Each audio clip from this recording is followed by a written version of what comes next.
Engineering. The session is on the concepts of the drilling fluid engineering. Okay, because the drilling fluid is the very important thing that we use in the drilling operations.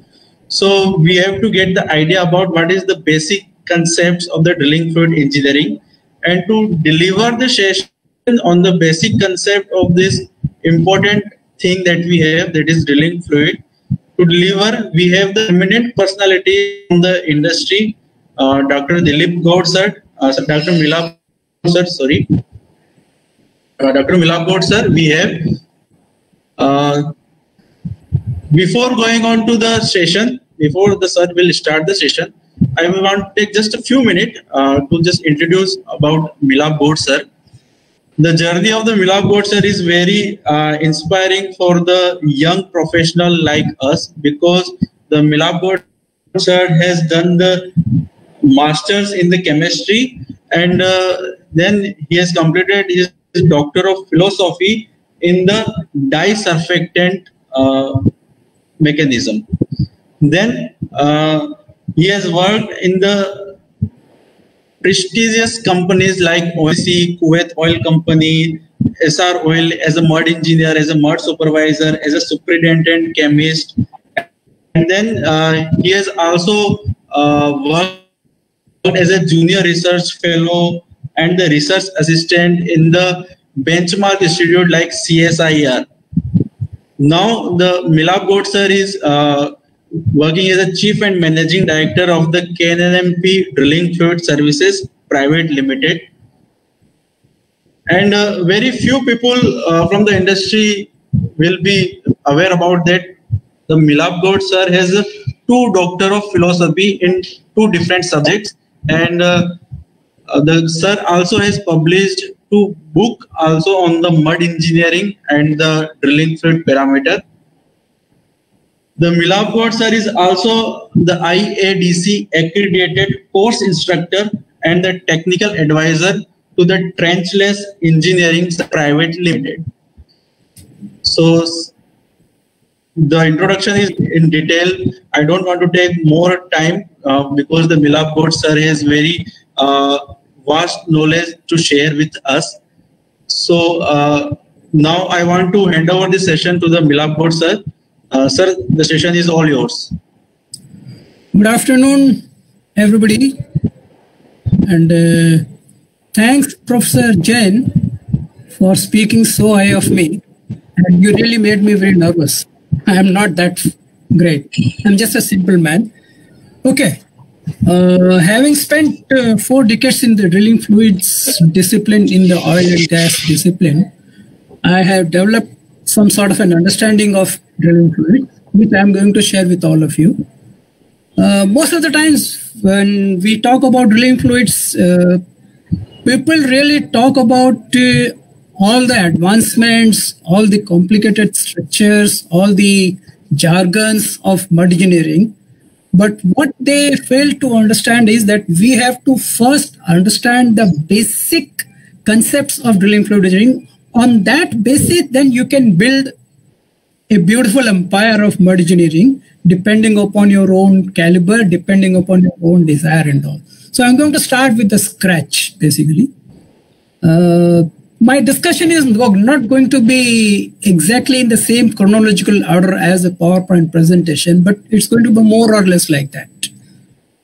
Well, in olden days, when there was no concept of drilling fluid, it was just plain water which was used as a fluid, and the intention was simply to bring the pieces of the rock to the surface so that we can continue to drill further. That was the only thing which was expected of that water. And as we kept drilling deeper and deeper, the water would get the muddy appearance because of the dissolution of part of the rock into the water. And that is how the term mud has started. So this is all about good olden days when there were no technology available and there was not enough of exposure of drilling fluids.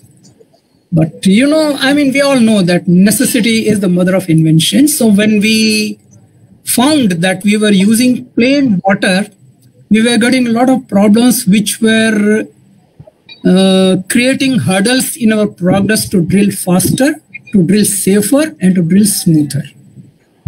So as a curious mind, mankind has got a curious mind, and like all other technology, even drilling fluid engineering also has evolved for several decades.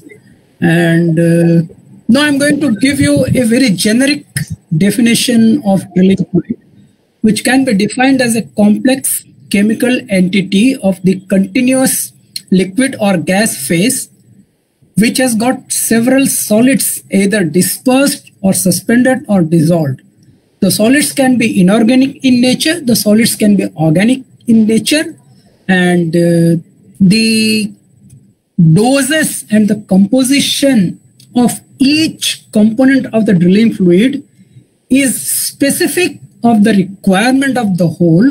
So these requirements keep changing depending upon the rock type, depending upon the depth, depending upon several other factors, which we're going to talk about as we proceed further.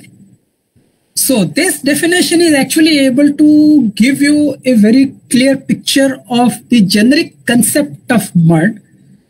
And therefore, we understood mud, but then what is mud engineering? What is there for an engineering design in the mud? And this is where the concept of drilling fluids is going to begin, where we are actually have to select each and every chemical depending upon the requirement. I'll start with a very simple example. When we were drilling with water and we were seeing that a lot of the part of the cuttings is either getting dissolved into the mud or the cuttings remain grounded at the surface. They do not get expelled, and the mud, the water was not having enough capacity to hold those cuttings in suspension. So that was the first and the foremost concept, that we were facing problems that the rock which we have drilled, we are going to drill again and again and again because it is going to lie at the bottom due to the force of gravity.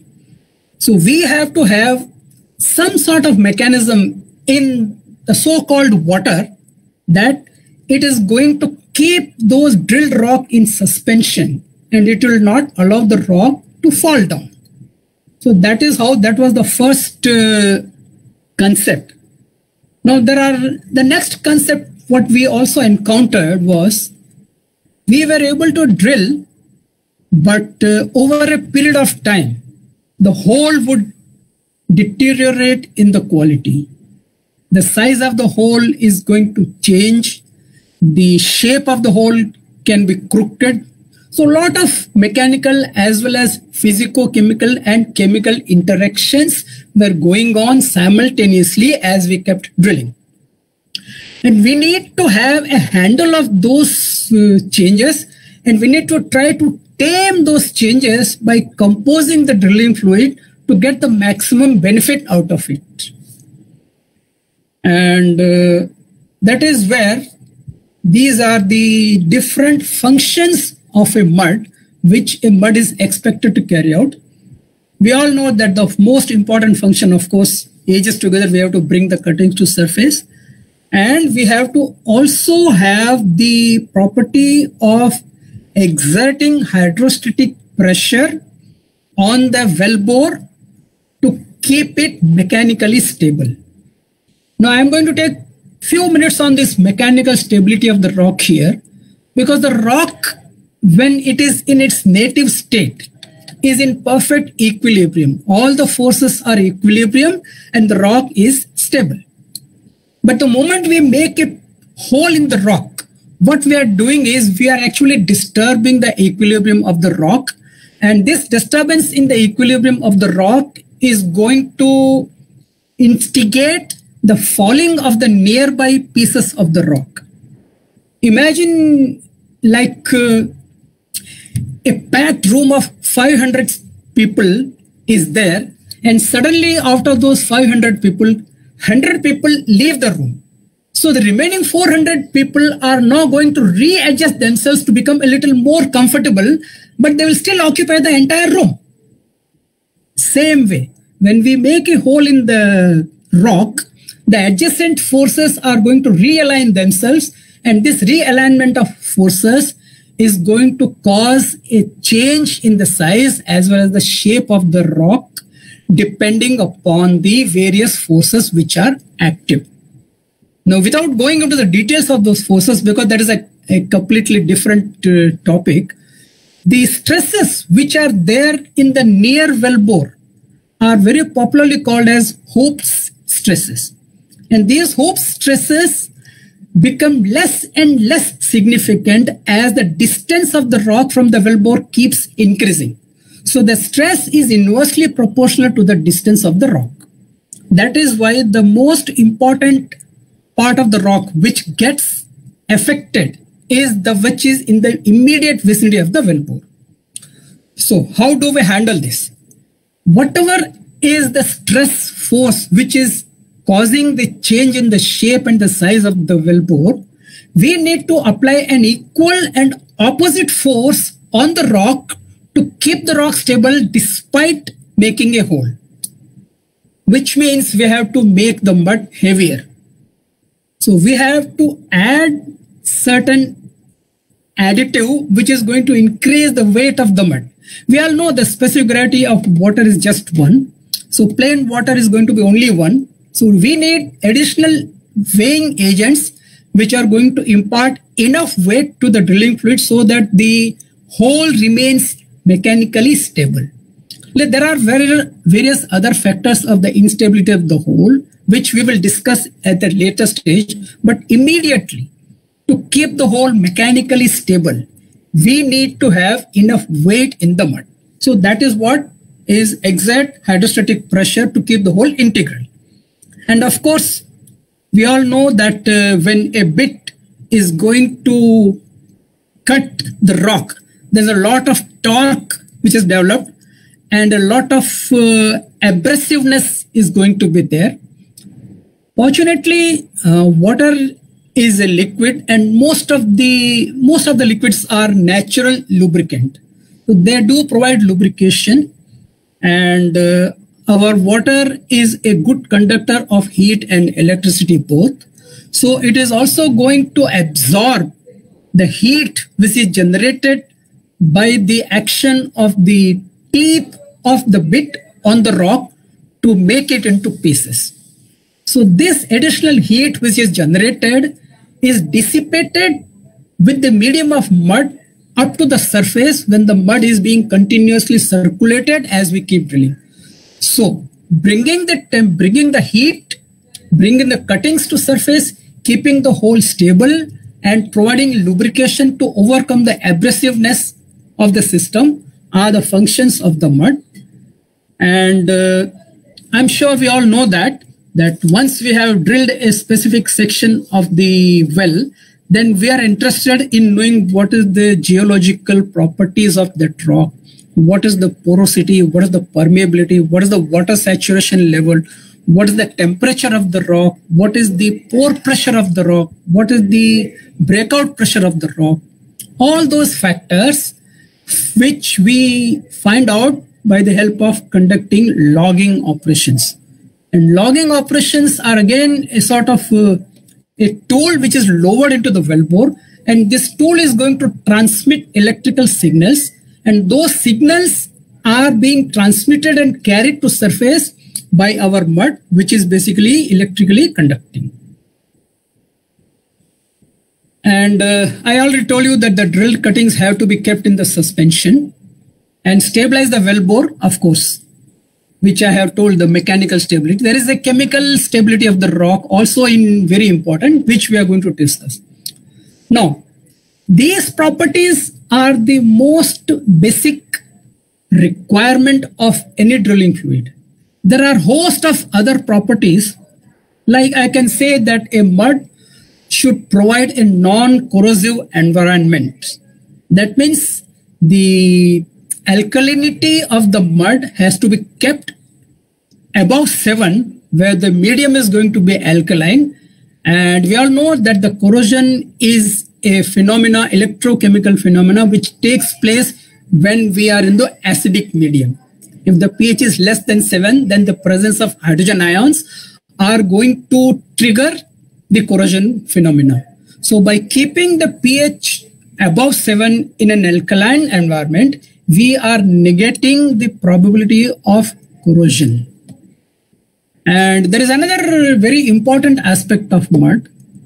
I am very carefully choosing the word aspect here and not the function, because to keep the rock free from any extraneous damage, which is going to decrease the native permeability of the rock, is an important aspect of mud. Now, there are several other factors which are beyond the responsibility span of mud, and they also can damage the rock.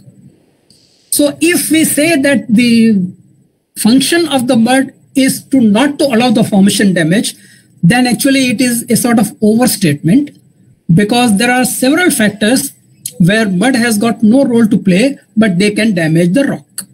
So I would say that mud has to facilitate that the rock doesn't get damaged by virtue of its application. So that is how we devise a non-damaging fluid. We'll talk about it more, non-damaging fluid. Now, in order to perform all these functions, mud has to have following properties. Of course, mud weight is very simple, because we need to have enough weight in the mud to keep the hole mechanically stable. Now, I'll take a pause here. Viscosity and thixotropy. I would like to clearly differentiate between both these factors. And normally, colloquially, for common man, thixotropy and viscosity are sometimes taken as one, but they are not. Viscosity is basically a characteristic of Newtonian fluid, and thixotropy is a characteristic of a non-Newtonian fluid. We'll talk about Newtonian and non-Newtonian fluid more, but for the time being, I would be contented to explain to you that the function of the mud to hold the cuttings in suspension and do not allow to fall down is attributed to the thixotropy. So the thixotropy is that property of mud which is going to enable the mud to keep the cuttings in suspension and do not allow it to fall down. And of course, there are certain properties which say that the water part of the mud should remain in it, which is basically that the solids and the water should not get separated from each other at any stage during circulation. So maintaining a homogeneous structure of the mud throughout the stage of drilling is attributed again by the ability to hold the water in it. And there are certain additives which we are going to use. I'm going to talk about them. And then thixotropy is one part of it, and then lifting capacity. Now, when we say thixotropy, we are only talking about the ability of the mud to hold the cuttings in suspension. But that is not all. Mud has to not only hold the cuttings in suspension, but mud has to carry and bring the cuttings to surface also. Which means that when the pump is exerting the pressure on the mud, then the mud is going to flow through the annulus along with the cuttings outside. That is very important. So we are going to talk about it again. And conducting medium, of course, it is electrical in nature, and alkalinity controlled because we need to have an alkaline environment. And controlled activity. Controlled activity is the attribute of an oil-based mud as well as water-based mud, but is more relevant in oil-based mud. So we'll talk about it again. Now, this is what viscosity is, the concept of shear rate and shear stress applied to a fluid flow, and can be described in terms of two layers moving past each other when a force has been applied. No, I normally explain it with a simple concept that if we have a pack of cards and we hold the pack of cards in our hand tightly, then we will see that the cards are like the layers of a fluid placed one above the other. Now, if we apply a force on this card, then we will realize that those cards which are in the center are going to move farther than those cards which are being tightly held by our hand. So it is going to be a sort of lamellae. And this lamellae is representative of the non-Newtonian feature of the drilling fluid. Now, when a fluid is flowing, a force is existing in the fluid that is going to oppose the flow. And this is what we call it as a shear stress. Now, it can also be thought as a frictional force that is arising when one layer of the fluid slides by another layer. And sliding of the layers one above the other is going to cause friction. So that friction is basically resistance of the fluid to flow. And the example I gave you by holding the pack of cards is exactly like if the mud is there inside the annulus, and that layer of the mud which is attached to the outer diameter of the drill pipe and to the well bore is going to remain more stable in comparison to that portion of the mud which is there in the center. The rate at which one layer is moving past the next layer is our shear rate. So this is shear stress and shear rate. So shear stress and shear rate are proportional to each other. And this is the formula of shear rate. Now, in most cases, the viscosity describes a substance resistant to flow. Hence, a high viscosity drilling mud may be characterized as thick, while a low viscosity can be characterized as thin. And by definition, we can say viscosity is the ratio of shear stress and shear rate. Now, there are several units, and in our popular oil field operations, with the help of the fan viscometer, what we measure, we normally measure at pounds per 100 foot square for the gel strength, and we measure plastic viscosity at the centipoise. The simplest class of fluid is, of course, Newtonian. Water, I told you, where the base fluid of most water-based drilling fluids are Newtonian, and the shear stress is directly proportional to shear rate. The point lie in a straight line. This is the straight line. This is the Newtonian fluid, shear stress and shear stress. So as we increase the shear stress, the rate is also going to increase, and the line is going to pass through the origin. However, our drilling fluid is a combination of solids and liquid both. So it is not going to follow the Newtonian concept. That is how the non-Newtonian concept came to the picture. When a fluid contains clay or the colloidal particles, these particles are trying to bump into each other due to the motion, and this is going to increase the shear stress to maintain the given flow rate. Now I am applying X units of shear rate. Now this X unit of shear stress which I have applied in liquid is going to be all used up in moving the liquid. But in case of a solid, part of that stress is going to be used up, which is going to cause the bumping of the solids with each other. That is why you always see that the shear stress and shear rate, although they are proportional to each other, but they are not directly proportional to each other. There is a situation where the initial application of shear stress is not going to see any movement in the mud. Now, if these particles are long compared to thickness, then the particle interface will be large, where they are randomly oriented in the flow system. This is the start phase, when you have just applied small shear stress on the mud, which is still stationary. So this stationary mud, which has got certain thixotropic additives like bentonite, which is a structure of different layers kept one above the other, and these layers have got a positive charge in the center and a negative charge in the edges. So these positive and negative charges are going to provide an active site for the water molecules when a bentonite is mixed in water. So these particles initially are going to lie at random, but as the forces increase, they are then going to line up in a parallel flow. And this is what causes the velocity profile in a pipe to be different from that of a water. Because in case of water, the moment you apply pressure, the water will start moving and all the layers of the water are going to move together. But in case of non-Newtonian fluid, that is not going to happen. This flattening of the velocity profile increases the sweep efficiency of the fluid in displacing another fluid, and also increases the ability of the fluid to carry the larger particles.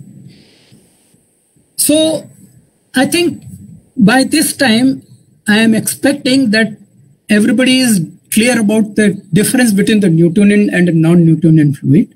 And our mud is a non-Newtonian fluid, so my subsequent discussion is going to focus only upon the non-Newtonian fluid. And when we talk about non-Newtonian fluid, we talk about rheology. Now, what is the rheology?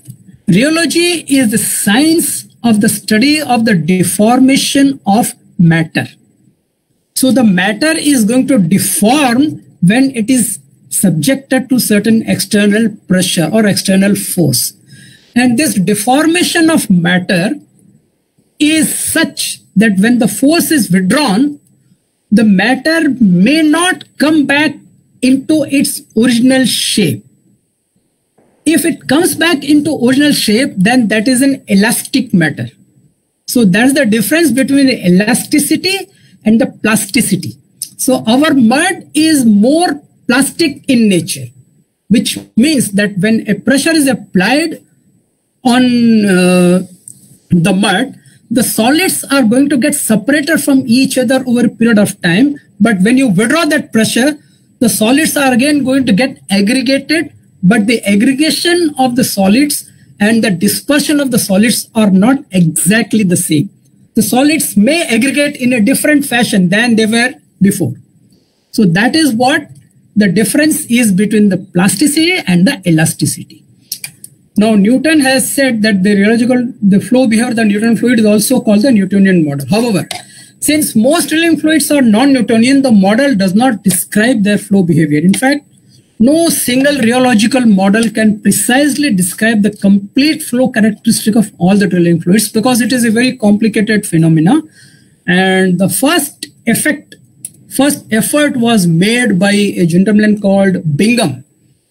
He postulated a Bingham plastic model, and the Bingham plastic model says that when initial force is applied, that force is going to be used up in separating the layers of the clay and also in initiating the movement of the solid particles of the mud.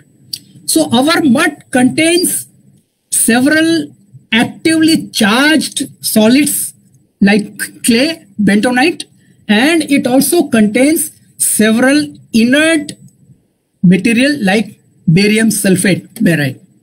So we have a sort of complete dossier of different types of solids in the mud, and all the solids are going to behave different to each other.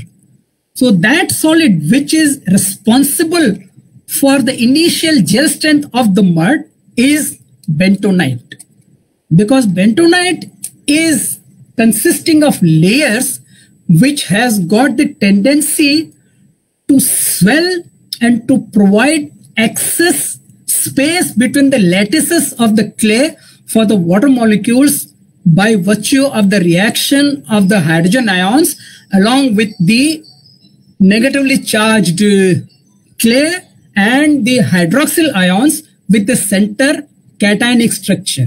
So the cation exchange capacity, I'll take few words here. Cation exchange capacity is the ability of bentonite to swell more.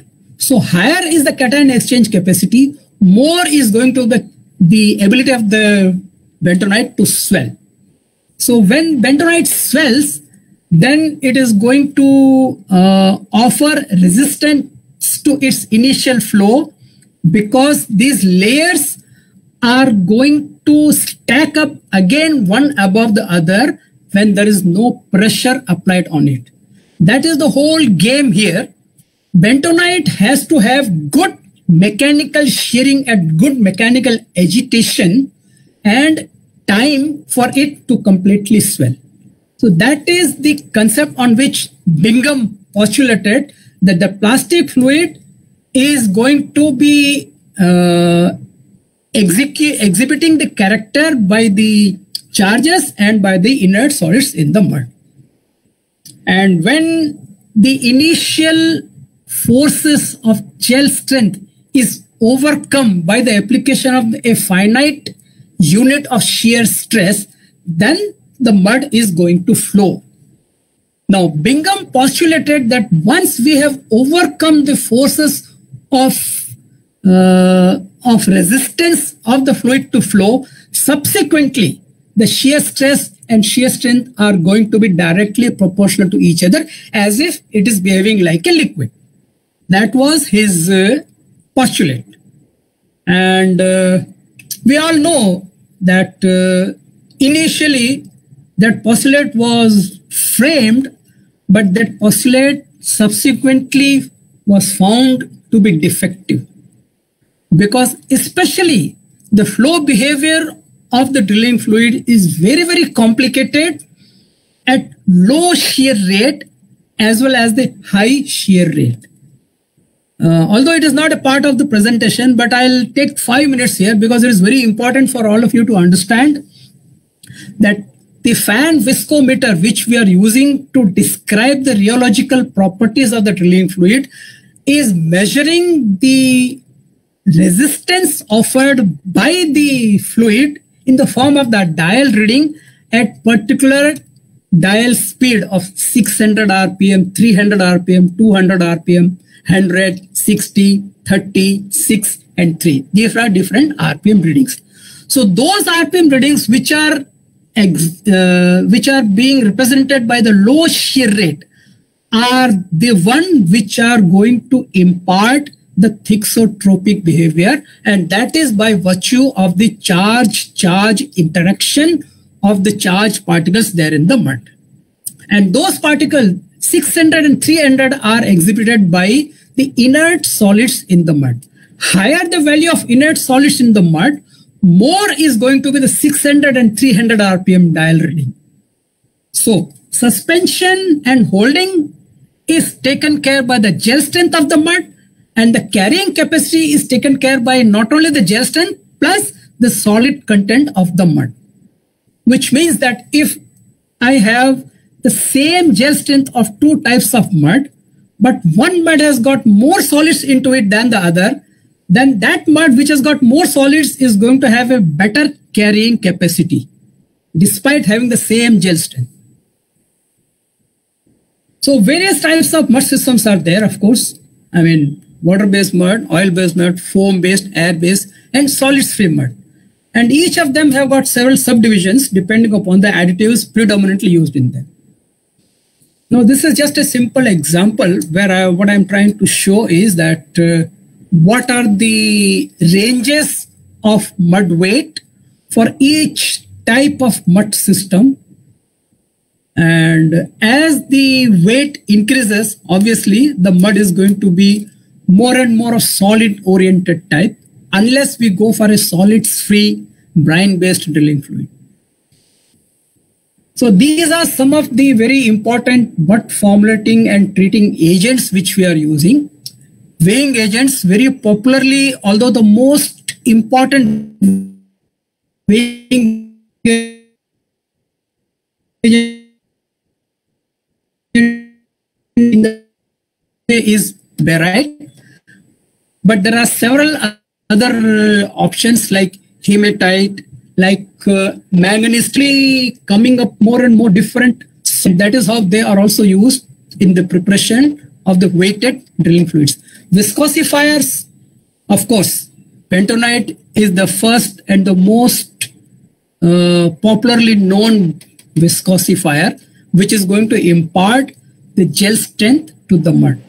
The only problem with bentonite is that it is going to increase the total solid content of our mud. And although solid content is good for carrying capacity, but there is an optimum value of solid beyond which we cannot afford to have more solids into the mud. And the solids which are attributed by bentonite are not going to increase the weight of the mud. So, although bentonite is imparting the important gel strength, but it is not contributing in the those type of solids which are going to increase the YP. So we need certain different additives, like I have already told. Now, you remember I told that we need to have a homogeneous phase of the mud, which means that whatever is the water content there in the mud should be nicely dispersed, homogeneous spread throughout the volume. We don't want a specific volume of the mud which has got more solid and other specific volume which has got less solid. And that can happen if the water is not being adequately, thoroughly and homogeneously dispersed all along. So these additives are very popularly called as fluid loss control agents. And fluid loss control agents are by default, most of them are polymers, and these polymers have got the special ability to absorb the free available water and become more thick. So these polymers, in addition to controlling the fluid loss, are also partly imparting the viscosity to the mud. And then, of course, alkalinity control agents, like I have been talking about the swelling of bentonite and all. It is important that we know the basic characteristic of the clay, that this swelling behavior of the clay is drastically increased at higher pH. And the optimum pH level, which we normally see, is around 9.5 to 10. That is the pH level which is imparted to mud with the help of alkalinity control agents like caustic soda, caustic potash, sometimes it can be lime, like, and there are certain dispersants. Now, dispersants are basically those additives which are going to help the entire solids uniformly distributed all along. And there is an electrostatic force of repulsion introduced into the system with the help of dispersants and deflocculants. Dispersants and deflocculants are sort of, they are not 100% the same, but in our drilling fluid industry, both the terms are being used interchangeably for the convenience, but otherwise dispersants and deflocculants are two separate classes of chemicals, but both of them have got the same property of reducing or controlling the rheology of the mud towards the lower end. Whenever the rheology increases beyond the required level, then we need these dispersants to keep the rheology in control. And now there are certain specialty additives which have got the capacity to adjust the rheological ratios. Basically, since I have got a limitation of time and I got a limitation of the slides and all, I am trying to how to explain the rheology here, rheology control additives. If I take two sets of parameters of a fan viscometer where the 600, 300, 200, 60, 30 are different for both the types of mud, then I would say that the type of mud which has got a lower value of the high RPM number and the higher value of the low RPM number is a better mud in terms of removing the cuttings from the surface. So rheological restructuring of the flow behavior of the mud is possible by selecting certain specialty rheology control additives which are going to lower the high-end RPM values and which are going to boost the low-end RPM reading. So those types of additives are basically rheology control additives. And shale inhibitors is a very large class of compound which has got tremendous application, and there are at least dozens of different types of shale inhibitors, because shale inhibition, shale swelling mechanism in itself is a big project. I'm going to briefly touch upon it, what are the roles and how we carry on and on. Scavengers, lubricants, defoamers, emulsifiers, wetting agents, and rheology modifiers are, of course, various allied additives which we come across. Now, I was talking about dispersant and deflocculants. Now, that means deflocculated is a specific state of mud. There is a flocculated stage, there is a deflocculated state, there is an aggregated state, there is a dispersed state, and there is a pseudo-dispersed state. Now, I'll pause here for a while. First of all, I need to explain what is a flocculated state. Now, when we add bentonite into water, the bentonite keeps swelling as we keep adding more and more amount of bentonite in the same volume of water. And simultaneously, we are going to continuously agitate the mud. But when the concentration of bentonite reaches beyond a certain level, then what we will see that the free water is going to surface at the top, and the bentonite is going to slightly settle down in the bottom in the form of a flocks. So these flocks are basically the layers, the clay lattices of the bentonite, which have increased in dose beyond the total capacity of the system to remain uniformly dispersed. And I don't know if anybody has got an opportunity to ever actually visit the drilling site and look at the mud in the pit, then he will be able to immediately associate what flocculation means. If I prepare a bentonite mud in my active pit, and if I stop agitating the mud, then in a small period of time, I can see that the top pit layer is going to have a small free water because the bentonite has got flocculated here. And when I talk about flocculation, then I am immediately going to talk next about aggregation, because flocculated and aggregated are same states of matter. In flocculation, the layers are going to be crisscrossing with each other. They are going to lie at random with each other. And in an aggregated state of matter, the layers are going to be stacked parallelly one above the other.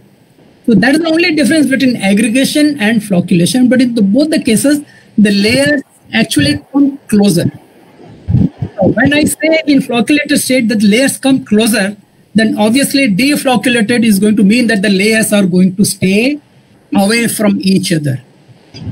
So that is what deflocculated is the opposite of flocculated, when the layers are going to be away from each other, but the layers are still going to be in a zigzag or crisscross fashion. They are not going to stack up in a straight line. And in dispersed phase, which is the opposite of aggregated phase, again, you will have the lattices dispersed, but they are going to be lying one above the other. So in a dispersant, when you add a dispersant in the mud, then you are going to reduce the rheology by moving the clay, by moving the layers apart from each other, but they are going to remain parallel to each other. And deflocculation, the layers are going to get in a zigzag crisscross fashion, and they're still going to be away from each other. So that is the concept of flocculated state, deflocculated state, aggregated state, dispersed state. Now, what is pseudo-dispersed phase? Pseudo-dispersed phase actually has come into light of late, when we have started replacing bentonite and started using more and more polymer to impart initial rheology and viscosity to the mud. Now, these polymers are basically long chain molecules of several thousand molecules, which are monomers, which have come together. And when they get an opportunity to come in presence of water, then by virtue of the affinity of the monomers of the polymer, the layers, the monomers, are going to allow the water molecules to infiltrate inside, and they are going to become like a dispersed state. But there are no layers here. So that is the difference between a dispersed phase and a pseudo-dispersed phase. And flow profile, very important part. And you now have to remember that we were talking about Newtonian fluid and non-Newtonian fluid. And I said that we are going to focus subsequently only upon non-Newtonian fluid. So non-Newtonian fluid can exhibit a flow profile which is actually not a flow, but it is termed as a flow profile because at the first stage of the small application of pressure on the mud, the layers of the charged layers of the active clay are going to get separated, and the solid part of the mud is going to get moving away from each other by bumping with each other. So what is happening here, that physically, if I look at my pit, I see that there is no movement of the mud at all. You can experience the same thing in our lab also. If you have an online flow viscometer, which can measure the rheology of a fluid even at 0.1 RPM, 0.01 RPM. So that is 0.1, of course, is more than 0, but with the application of 0.1 RPM of shear stress, I will see that there is no change in the flow pattern of the mud, but there will be an indication of certain value which is going to be representative of that particular RPM. So here, the charged lattices and the solid particles are moving, getting away from each other, but the mud is physically not moving. That is called as a static flow. The second flow is now the layers have got separated from each other, and the shear stress which is now being applied is just enough for the entire fluid and the solid to move like a solid plug, which means that there is no difference in the layers. As I told in the beginning, when the application of shear stress, the center layers move faster and the corner layers move slower or static. That happens when there is a substantial amount of shear stress applied. But before we get into that type of flow behavior, there is a small finite amount of time when the mud is going to move like a flow.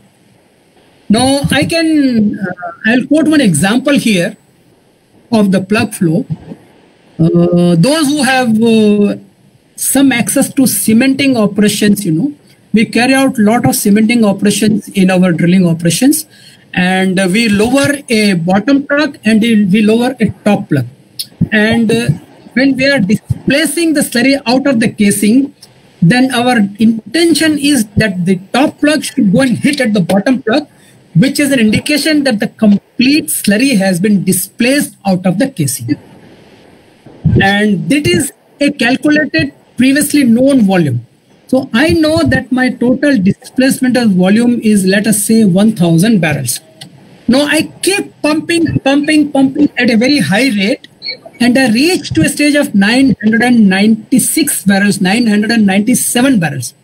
After that, I'm going to completely reduce my rate of flow to such a low level that the entire cement slurry is now going to move inside the casing like a plug.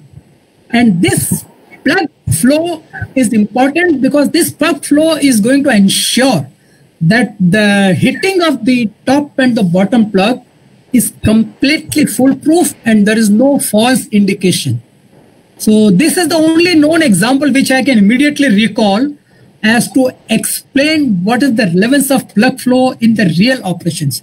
In the laboratory, we can of course study plug flow in detail, but in the field, this is the case where we use plug flow. Now coming to laminar flow, which is the flow type which we found, which we are able to see on most of our times when we are drilling, where the layers of the mud are going to move forward in the form of a cone. And this conical movement of the layers of the mud is going to leave a small part of cylindrical annulus where there is no impact of the pressure which we are applying through the pump pressure. And that is the place where the cuttings can probably go and stay and the mud is simply going to flow up.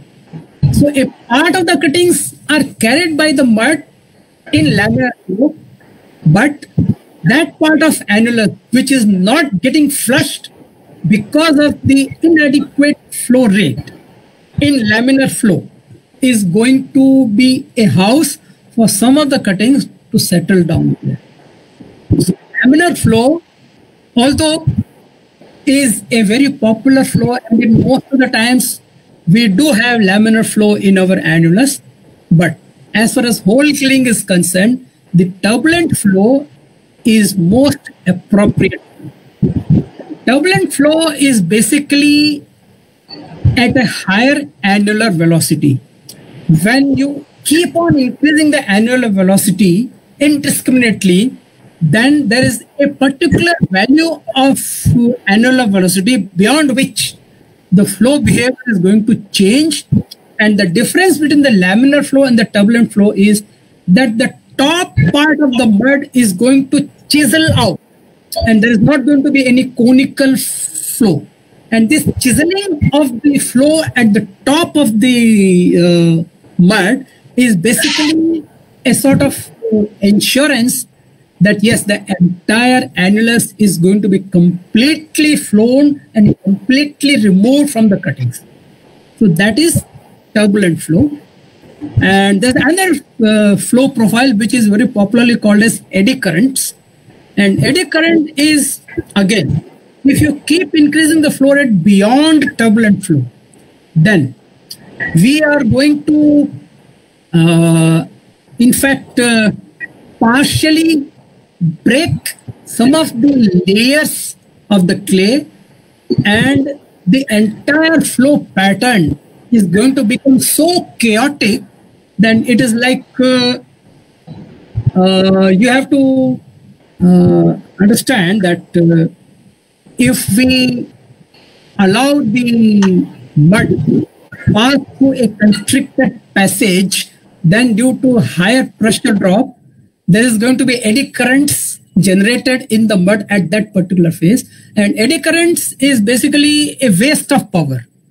We don't need eddy currents in our drilling fluid system, but it is just for the sake of academic interest that you should know what eddy currents are and what is the relevance of eddy currents in drilling fluids. Now, Reynolds number is a dimensionless number which denotes that the flow pattern has changed from laminar to turbulent at a particular value, and that particular value is basically when you have the Reynolds number more than 1900, more than 1800, 2000, something like that, then the flow behavior is called as turbulent flow. And critical velocity is obviously that annular velocity where the flow regime is going to change from the laminar to turbulent flow. Now, let us talk about certain popular types of mud systems in use. And these are simple prehydrated bentonite with Kutch. Kutch is a deflocculant, and CMC, carboxymethyl cellulose, is a filtration control agent. This is all since ages. I would say that maybe 50 years ago, probably we were using that type of system. Then we came across lignite-based mud system, which is more a better control on the rheological profile of the mud, as well as improved shale inhibition feature of the mud. Then we came across certain gypsum-based mud, where we are deliberately converting the normal pre-hydrated bentonite into a very high calcium content mud to impart lubrication and to impart shale inhibition. And sometimes we have to purposely change the system to gypsum type of mud system if we are drilling through a rock which has got a very high concentration of calcium and magnesium. So calcium and magnesium, when they are in beyond manageable limits, then our normal bentonite system or a lignite system is not going to work. So we used to change and we used to drill with ClClS, with chip mud. Then we came across chrome lignite and chrome lignosulfonate system, which is again mainly like our simple PHB with deflocculants added in it. And then of course lime-based mud and gyp-based mud are sort of not much of a difference between them. And as we progressed, we came across various like potassium chloride glycol PHP mud system, which is an advanced version of shale inhibition. Then we came across various high performance water-based mud systems. We came across high temperature, high pressure mud systems. And then we now have solids-free brine-based mud systems. And there are, I mean, you can keep on counting. There's no end to it. Now that is the concept of different types of water-based mud. And I am first going through the presentation, and afterwards, if time permits, I'll probably try to pick up some of them to explain to you in a bit detail. Now we talk about oil-based mud. Now, first of all, I think I have to explain to you that why do we need oil-based mud, and why and how first oil-based mud was developed in the industry. See, we were having lots and lots of problems of shale which is getting dispersed and causing the swelling and causing the wellbore instability, because shale is a reactive part of the rock which is going to absorb water and will start swell. I would say that shale is like our bentonite. Now bentonite is a clay, and the shale is that type of clay which is devoid of water. So if I extract the water from a clay and if I compress mechanically, then these clay layers are going to get aggregated and they're going to get combined with each other, and they will convert into a shale which is devoid of water. That is the fundamental concept of the reaction between the shale cuttings and the water-based mud. So this reaction happens because there is a presence of water molecule which is providing hydrogen ions and hydroxide ions, where the chemical exchange process takes place.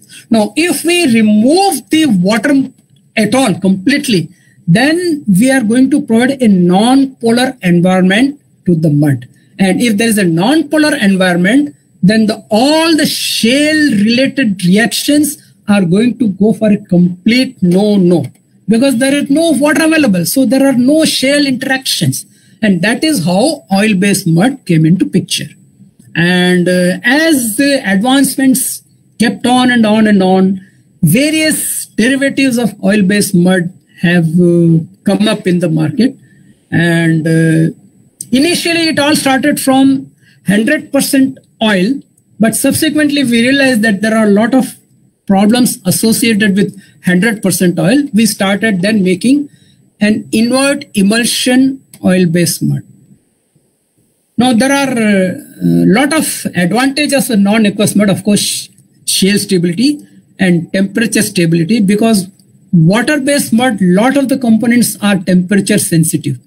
and they degrade beyond 120, 125 degrees centigrade. I'm talking about the conventional water-based mud system, where most of the components start degrading at 120, 125 degrees centigrade. Of course, there are certain HTHP version of water-based mud which has now come up, and they have got a higher temperature stability, but still that temperature high stability is not as high as that water at the oil-based mud.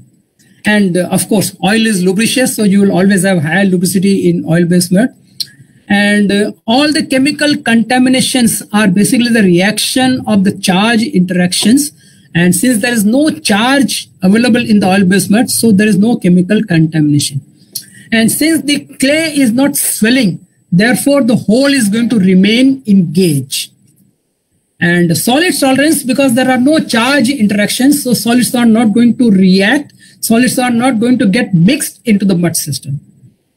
And reduced filtrate invasion is basically because of the higher capillary suction pressure of oil in comparison to water. So the movement of the water through the pore spaces of the rock is confined, and that is how you have lower filtrate invasion. Differential streaking, because of the high lubricity, the streaking tendency is going to go away. And we have the ability to reduce the mud weight of an oil-based mud less than 1 ppg, because our oil itself is going to be weighing less than 1. So we can prepare a lower density mud to drill underbalance smooth. And of course, because of the higher lubricity, the annular pressure losses are going to be minimal, and therefore we can drill at a faster rate. So available horsepower generated by the pump is going to be more and more useful to drill the rock, and that is how you get a better ROP. Again, we can keep using the same oil-based mud which we have prepared several times. And the flexibility, we always enjoy the flexibility of using the same oil-based mud in different sections. And stress and fatigue, all these things are basically directly related to lubricity. And corrosion, because there is no water molecule, so there is no corrosion. Torque and drag, because of the lubricity, and reduced drilling time, and very easy to run. Now, very easy to run is again not 100% correct statement, but at this stage I would say it is easy to run. There are certain disadvantages, like we will always have a high cost because of the water is available to us almost free, and whereas we have to pay a lot for the oil. And we need to have a thorough mechanical shearing, without which the preparation of oil-based mud is going to be very, very frustrating. That is a very important limitation for field engineers. If they have to prepare oil-based mud, it is going to take a long time. For preparing 500 to 600 barrels of oil-based mud, we may probably need 10 to 12 hours. And in comparison to that, we can quickly prepare water-based mud in just 3-4 hours. And the kick detection ability of the oil-based mud is drastically compromised, because the gas which is there inside the rock, if at all it comes in the mud, then it is going to dissolve in the oil, and you will not see the gas reaching out to surface as quickly as we can see in the water-based mud. Eventually it will separate out when it travels up in the annulus, but that is a different phenomenon. That is basically called as a bubble pressure, bubble point, where a particular temperature and a particular pressure, the dissolved gas is going to separate out from the mud and it will show up. But that is too small a time. And of course, pollution and environment is an issue with the oil-based mud. And oil-based mud has got another limitation of that it is very much prone to losses. So you will have a very high probability of encountering losses downhole if we are using oil-based mud. And as I told you, fresh mud preparation is a long issue, and disposal again is a big issue. And I'll tell you, disposal is sometimes such a big issue that at the end of the well, when we are doing the P&A to complete the well, that time we have the option of removing the entire mud and placing the cement plug. Or we can also simply leave the mud behind the annulus and simply place the plug. Now, I mean, common sense and normal convention tells me that we should always displace and recover all the mud. But guys, let me tell you that there are certain cases where you do not have enough storage place. If you do not encounter losses and if you keep adding to the inventory of your oil-based mud, you will come to a stage where all the surface facilities are full of oil-based mud and you just don't know what to do. You cannot dispose oil-based mud in the ocean. You cannot dispose oil-based mud in the open field. With water-based mud, people still take the liberty of doing that. So now what happens? That times, sometimes it is purposely planned. Let us leave the oil-based mud inside the casing behind and we will be happy with whatever inventory we have. So these are the practical problems of oil-based mud. And the oil-based mud rheology is a big issue because we have been studying Bingham plastic model, power law, modified power law. All those models are basically based upon the concept of the presence of thixotropy in the mud, which is by virtue of the charge-charge interaction of the clay. Now, such type of interaction of charge and charges are not there in the oil-based mud. So, the actual hole cleaning ability of the oil-based mud is comparatively not so good as that of water-based mud, but that is partly compensated by our ability to pump oil-based mud at a faster rate and get turbulence and get higher annular velocity. Now, again, when compared with water-based mud, SOBM is going to display relatively, I already told you, rig cleanliness. It is a hazard for the people walking around slippery area, and you need special scene care equipments to handle oil-based mud. And many times, especially this can happen in confined space like shale shakers in the pit room, where the vapors of the oil-based mud can accumulate and they can cause breathing problems to the people who are working in those confined areas. And elastomer incompatibility is basically the rubber parts of the rig, of the BOP and other such elements have a tendency to dissolve in oil.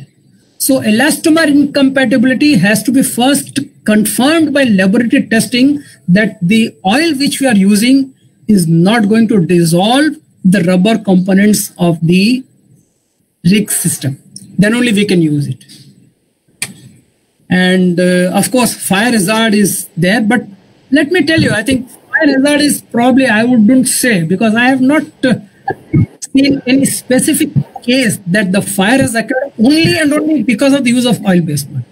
Although we do have a concept in our mind that it is a fire hazard, but the flash point of the oil-based mud is always much, much higher than the fire hazard range or anything like that. But yes, it is always there. When you will be a little more cautious about the incidences of fire when you are using oil-based mud in comparison to water-based mud. Gas stripping, settling down, suppression of barite due to dissolution of gas, all these things happen. And oil-based mud has got a very big contamination that if there is any water kick which has come in the well, then the entire oil-based mud emulsion is going to break up and it is going to cause a lot of problems. Now, these are some of the basic components of an oil-based mud. You'll have an external oil phase, you'll have a continuous brine phase, and you need an emulsifier which is going to emulsify both these different immiscible phases.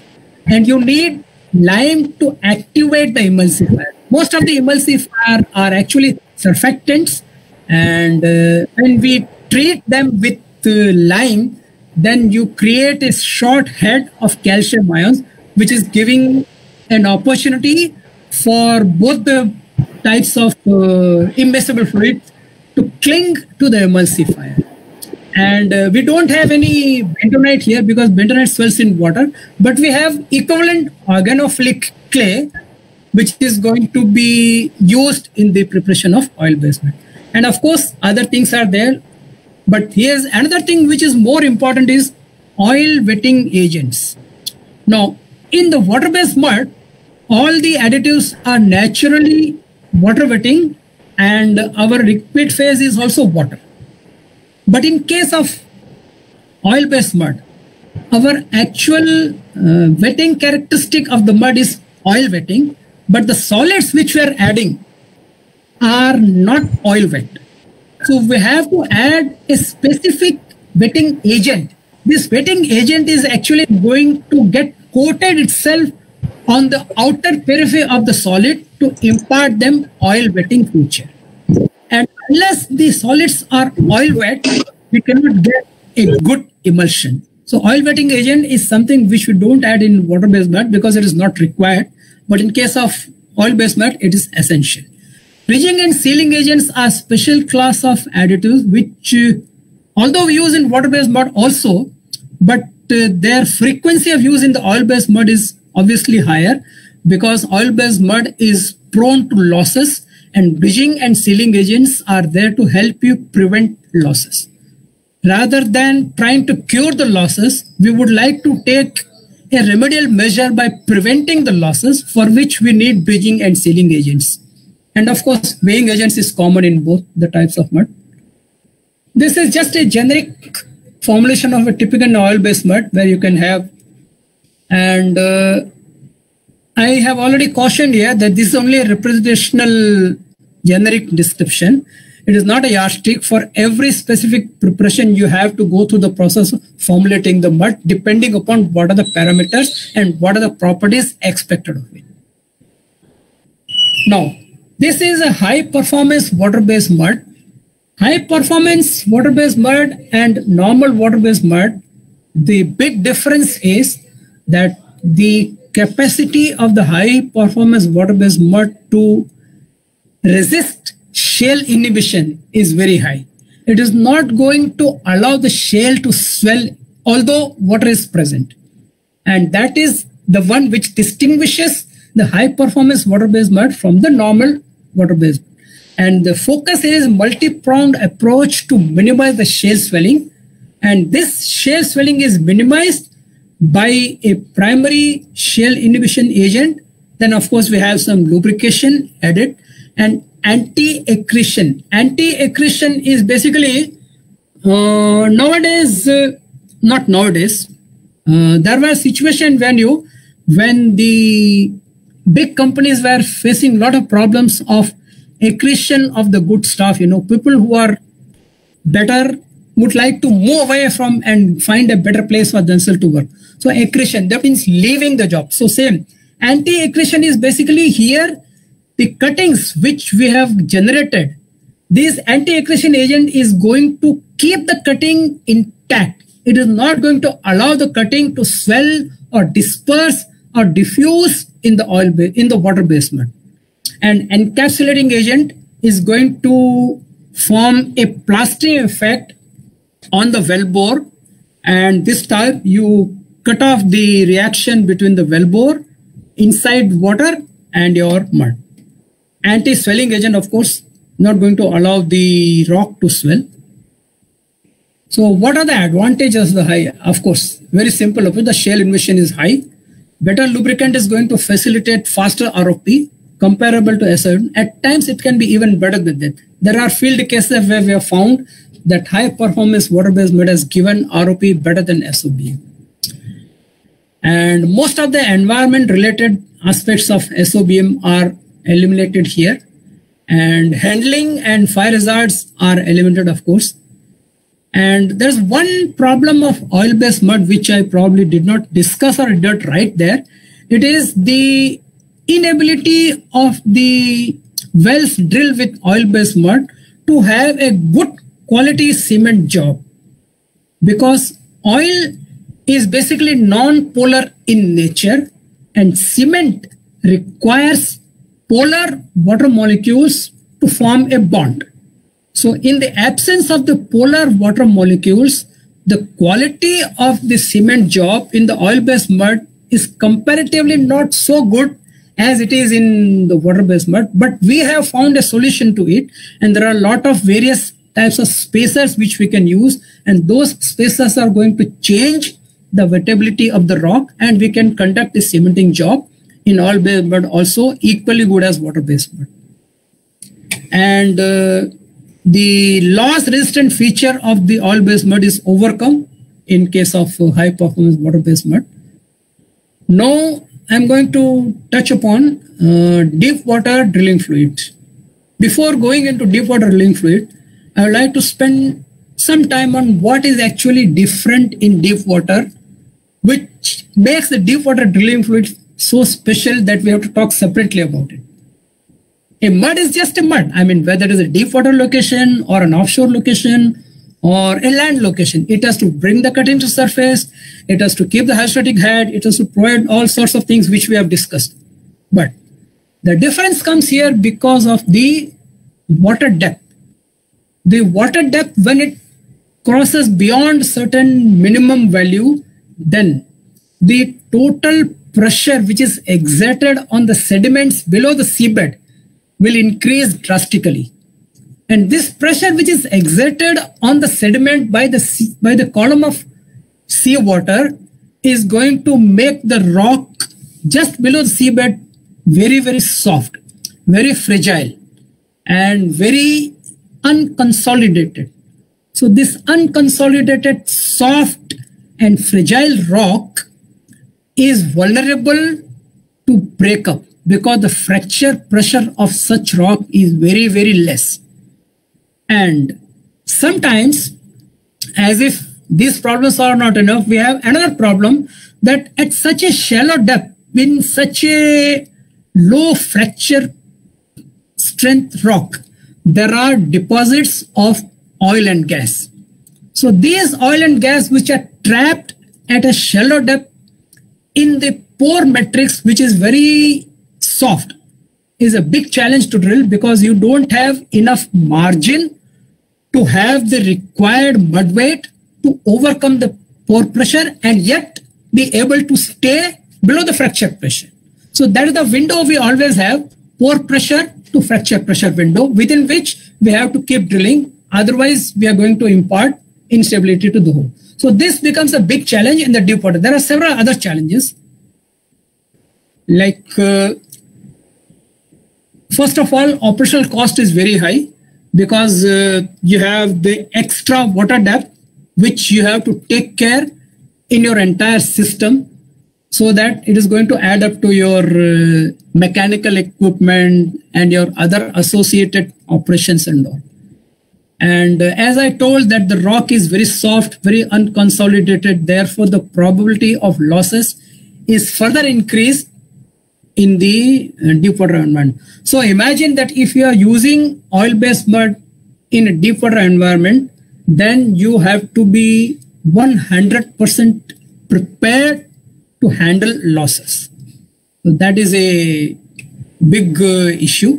That is why the fluid selection becomes a big challenge, because there are a lot of advantages of oil-based mud in a deep water environment, but one single disadvantage of losses is going to wash away all those advantages, and you will always be wondering whether I should use water-based mud or oil-based mud. So fluid selection and fluid design is a big challenge.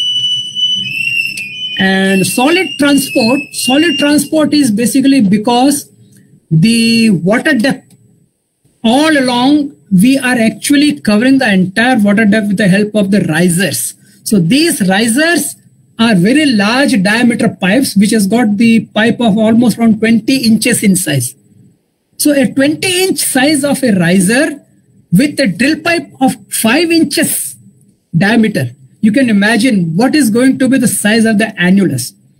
And this such a big size of the annulus is going to be a huge challenge as to how do we maintain sufficient annular velocity to completely flush the cuttings out of hole.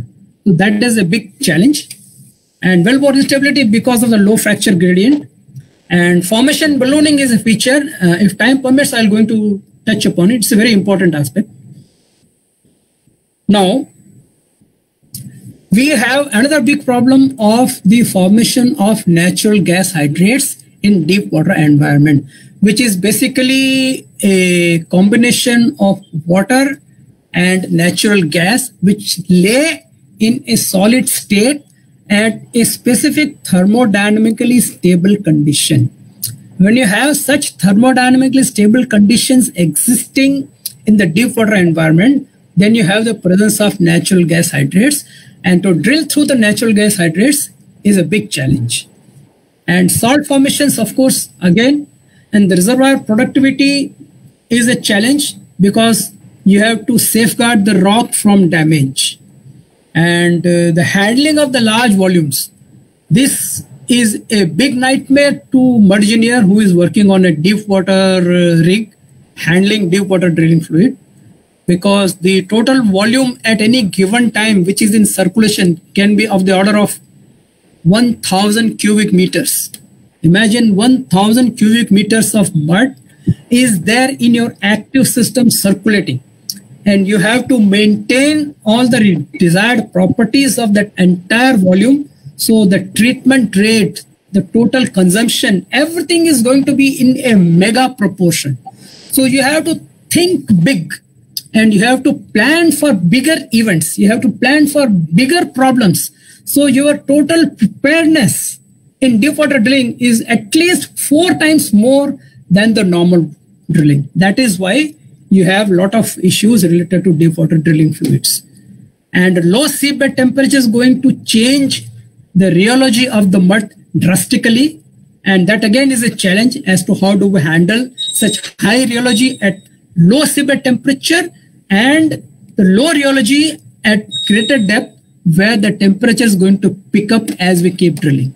So our normal circumstances, we will see that the mud is going to get heated up as it keeps going down.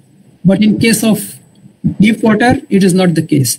Mud is first going to experience a decreased temperature till it reaches to the seabed, where the temperature can be 4 degrees, 3 degrees like that. Then it is going to pick up the temperature. So this type of reversal of temperature is going to cause a lot of variations in the rheology, and managing such is a big challenge. So there are special HTHP drilling fluids are, of course, where you have the bottom hole temperature and the bottom hole pressures are very high, and you have several options. But the biggest challenge which makes HTHP fluid different than the normal fluid is our ability to have the components of the water-based mud which are not going to degrade at such height. So degradation of components of water-based mud is a challenge. So you lose the performance of water-based mud. And if you use oil-based mud, then the biggest challenge is basically the contraction and expansion of the oil. Oil-based mud in HTHP is going to expand and contract at a very, very high level. And this level of expansion and contraction of the oil-based mud is going to cause a complete change in the properties of the oil-based mud, what you see on the surface and what you actually have at the bottom hole. At the surface, you will see that your oil-based mud has got a yield point of, let us say, 25, but which is you measure at 49 degrees centigrade as per the API.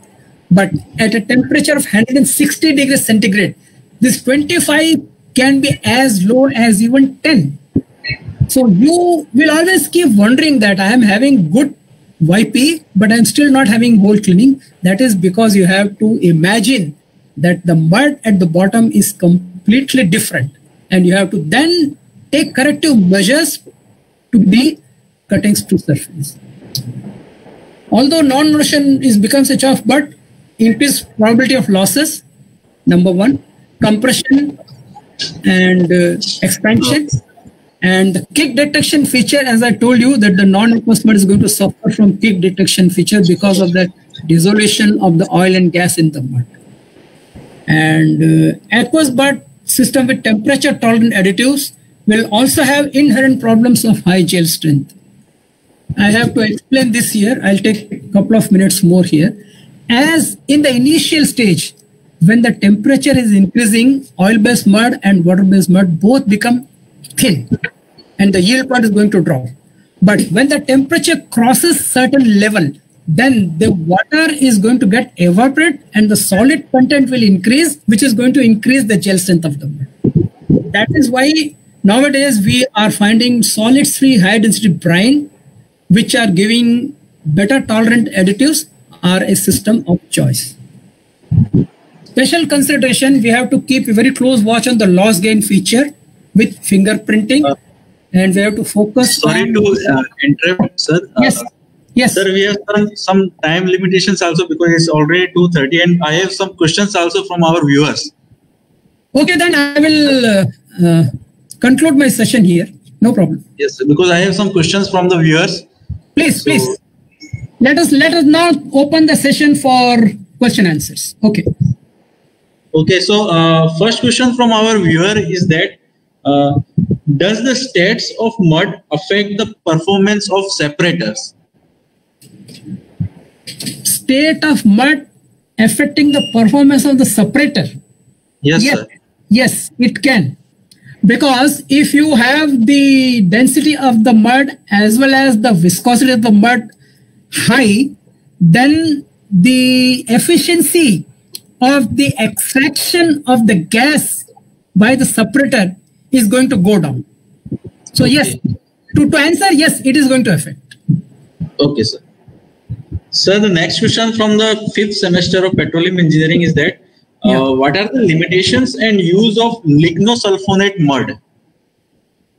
Lignosulfonate mud is a very good mud system for shale inhibition, and it has been used with big success in past, and it can keep the gel strength under good control. And I would say that even today a lot of places, especially on the land locations, we are using lignosulfonate systems.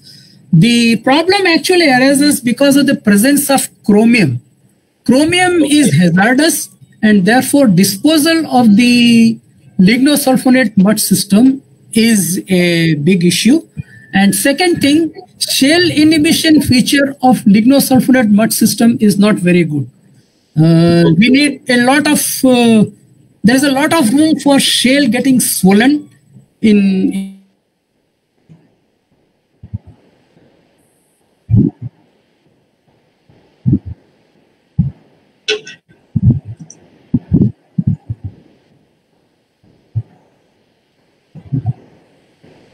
Hello, am I audible, sir?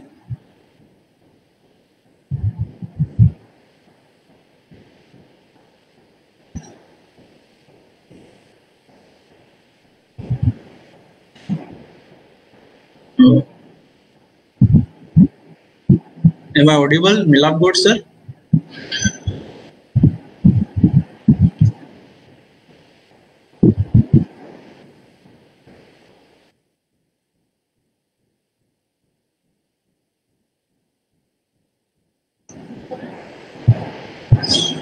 Maybe some network issue will be there on the sir side.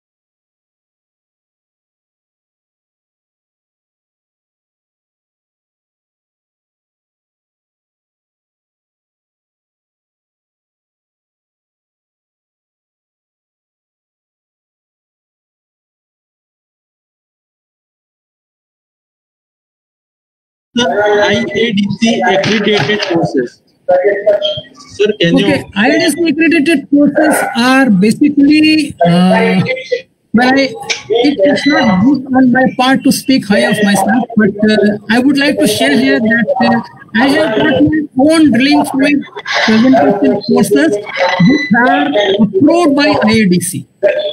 And Webinar, sir, can you your mic? Sorry? Sir, I am talking to the other one. Sir, just a moment. So, thank you, Dr. Satya. Please put your mic, sir.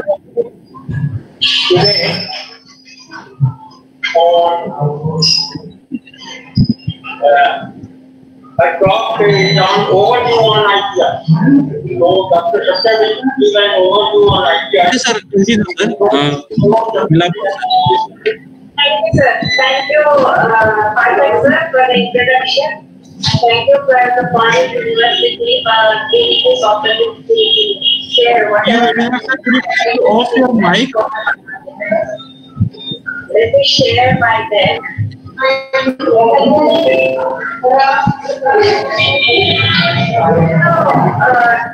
The topic is overview of IPRs.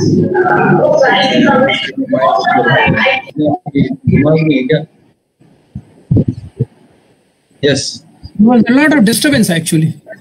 Yes, sir. Now it is over. The disturbance is. Yeah. So I okay. here to ask you, what are the different accredited courses from the IIDC? I have an IIDC accredited courses which is on advanced mud school, which is basically a classroom session, and it is a 5-day full 7 hours per day course. And those who are desirous, they will have to first subject themselves to assessment that they have at least a minimum basic skill set. Over then I will conduct those courses. And once the individual completes the IIDC accredited courses, he is going to get a certificate which is going to have a logo of IIDC and which is going to come straight from IIDC with my signature on that. And nobody else in India can conduct IIDC accredited courses. And I also conduct IIDC accredited courses not only on mud but on cement slurry design also. Okay, sir. So next question from another 5th sem student, that why clay dispersion is easily promoted when the pH value range between 8 to 11? What if the pH goes beyond 11? Well, if the pH goes beyond 11, think it like this. Whatever are these layers of the clay which are present in the system are already completely dispersed by the hydroxyl ions which are present in the system. And therefore, there is no further scope for additional dispersion even if you increase the hydroxyl ions, because all the clay is already completely dispersed. What we can do is we can increase the clay content more, which is going to decrease the pH slightly, and then add another caustic soda. And basically when you have the pH anywhere around 10 or 10.5, then the system is completely dispersed. There is no more scope for any other more dispersion of the clay. That is why you don't gain anything out of increasing the pH beyond 10 in a water-based mud system. However, if you are drilling through a gypsum-based mud, then you have to keep the pH more than 11.5 to 12 because you have to keep the calcium in dissolved form. So that is a different chemistry. But as far as the dispersion of the clay is concerned, you just don't have more clay in the system to disperse. So there's no point in having higher pH. Okay. So another question from the 3rd sem petroleum engineering student, that what are the various roles of mud engineers? Well, the first and the foremost role of a mud engineer is to make sure that he has got good relation with everybody. Yes, sir. Let me tell you that. That is, of course, a little bit personality issue, but I mean, we can never overrule that. The roles of a mud engineer is basically to keep the mud in correct properties which are conducive for good drilling. So basically, I would say that a mud engineer has to be a service provider to a driller. Put it this way. Because if there is drilling, then there is mud. If there is no drilling, then what are we going to do with the mud? Maybe we are very, very competent, but if there is no drilling, then our competence is going to lie inside our brains only. So we have to facilitate the mud and the performance of the mud in such a way that we become a contributing member to the drilling team by facilitating a better drilling, by facilitating a better tripping, by facilitating minimum formation damage, and by facilitating minimum accidents. So these are the broad roles of a mud engineer, and a mud engineer has also to perform the role of a support system for cementing operations. Every time whenever there is a cementing operation going on, mud engineer has to facilitate good cementing job in coordination with the cementing engineer. So these are the broad concepts of the roles of a mud engineer. Okay, sir. And another question from the 5th sem student is that what does that clay nanoparticle modified drilling fluid means? Sorry, clay? Clay nanoparticles modified drilling fluid. Okay, clay nanoparticles modified drilling fluid is basically a nano fluid where what has happened is only 4 days ago I had delivered a webinar on nanotechnology. And yes, we have dealt with nano concept in great detail. We call them as smart fluids.